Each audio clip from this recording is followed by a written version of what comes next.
Hi, wrestling fans. Thanks for clicking today's Dreaded D-Rose report. Hope everybody had a great weekend.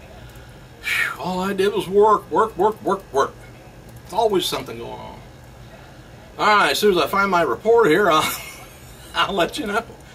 Anyway, Mark Henry, by the way, I think it was Saturday night, made his return from injury or whatever he was doing to Madison Square Garden. Anyway, Henry was one of Flair's lumberjacks for the John Cena as he faced Bray Wyatt.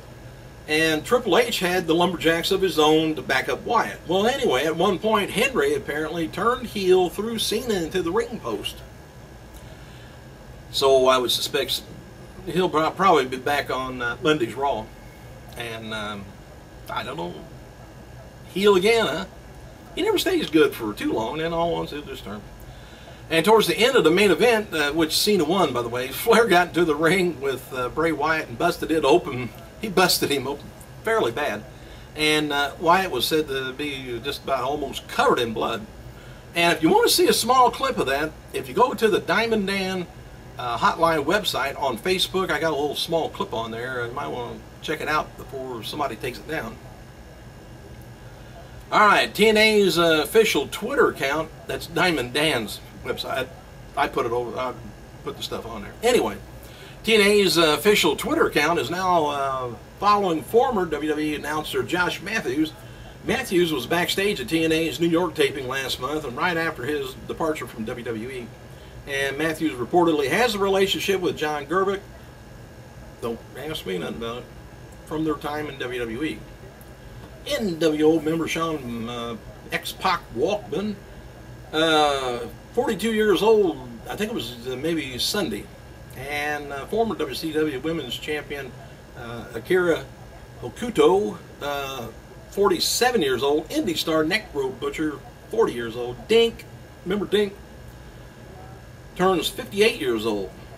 And ECW original Chris Michaels looks like 53 years or 53 years old, and Natalia. And you know, I've never heard any more about Natalia and her boyfriend. He was suing her for mistreating him and all that stuff.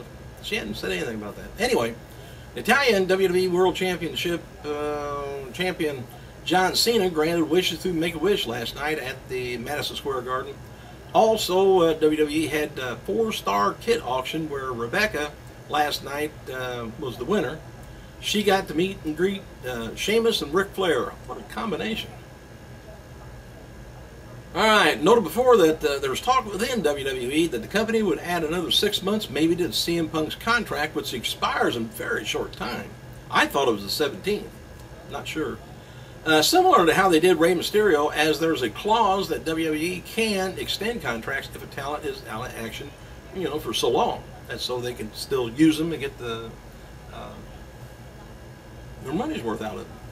And it's the belief this week that since it's not really in anybody's interest, WWE won't be forcing the extension. Punk, by the way, owns the rights to his name and, as noted, already has appearances lined up for Access TV, which I'm not sure, I don't get that, after his WWE contract expires. And it's also worth noting that Punk is back using his real ring name rather than his real name, which is Phil Brooks on Talking Dead a few months back. He used Phil Brooks back then. Now he's going back to CM Punk, and there is no new WWE Countdown or WrestleMania Rewind currently scheduled for this coming Tuesday night on the network. Instead, WWE is going to be airing a 2-hour Behind the Ring special on CM Punk at 9 o'clock. This is the documentary portion of the DVD on Punk, which is it was a good DVD. I don't know if they're going to show the whole 2-hour section, but or whatever it was, 2.5. And it's said that Nikki Bella has had one of her best performances ever last night at the live event from Madison Square Garden. As noted, she teamed with Natalia to defeat Sasha Banks and NXT champion Charlotte, Ric Flair's daughter. It was also said that both NXT divas looked really good in the ring and appeared far more comfortable than a lot of male NXT talent, you know, have been in their Madison Square Garden debuts. All right, regarding WWE wanting UFC champion, bantamweight champion Ronda Rousey, it appears they was wanting her for SummerSlam, but word came out the other week that ain't going to be happening because Dana White doesn't want any UFC fighters appearing on WWE programming. He wanted that for years. And on a related note, apparently Rousey wanted to get her 4 Horsewomen group from on WWE TV, but WWE only wanted her.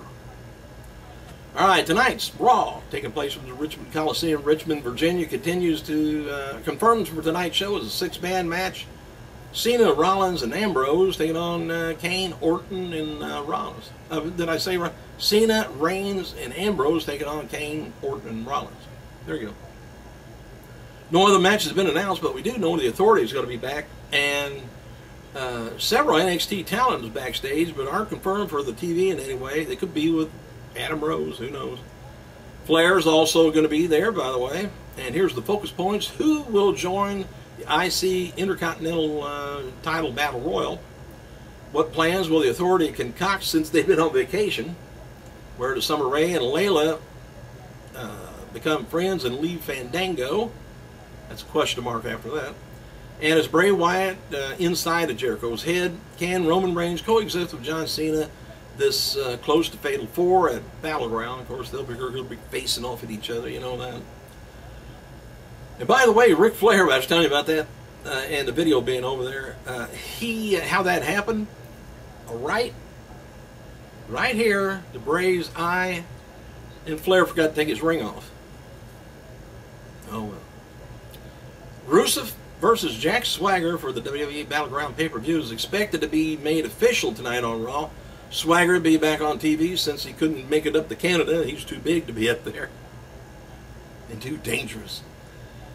NXT diva Becky Lynch debuted new ring gear and a new theme song at NXT live event, and she's going to be getting more and more ring time lately, picking up some of the live event wins also.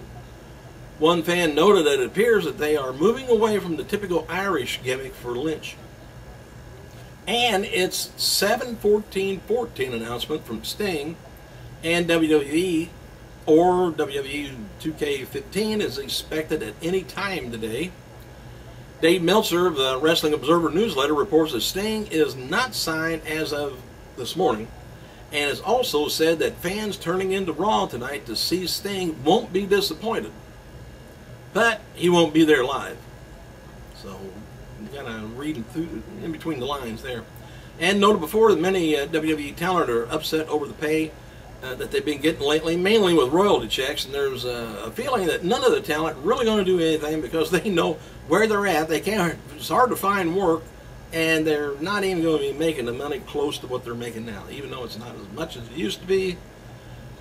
However, it's worth noting the money issues are no longer just getting major concern to the management, but they are now the biggest concern among talent. Thanks for clicking, you guys. I gotta go.